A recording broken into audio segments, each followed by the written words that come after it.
তুমি সবসময় এমন কেন করো? আমাকে একা ছেড়ে দাও। আমার কাছে একদম সময় নেই। এই ধরনের বাক্য আমরা কখন বলি? কারোর সাথে ঝগড়া হওয়ার পরে আমরা এই ধরনের বাক্য বলি। তো কারোর সাথে ঝগড়া হওয়ার পরে আমরা যে বাক্যগুলো বলি সেগুলো ইংলিশে কি করে বলবো, চলুন আজকে শিখে নেওয়া যাক। আমায় একা ছেড়ে দাও। Leave me alone. Leave me alone. তুমি প্রত্যেকবার এরকম কেন করো? Why do you do this every time? Why do you do this every time?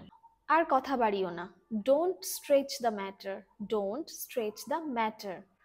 আমার কাছে সময় নেই। I don't have time. I don't have time. সব কিছু মিথ্যে। It's all a lie. It's all a lie. এখন তুমি কি প্রমাণ করতে চাইছো? What do you want to prove now? What do you want to prove now? তোমার সবসময় অজুহাত চাই। You always need an excuse. You always need an excuse. এখন সব পরিষ্কার হয়ে গেছে। Now everything is clear. Now everything is clear. তুমি কি আমাকে বিশ্বাস করেছিলে? Did you trust me? Did you trust me? My dear friends, do you want to speak English fluently and do you want to learn English easily? If yes, then please subscribe the channel. If this video is useful for you, then please do a like and share the video.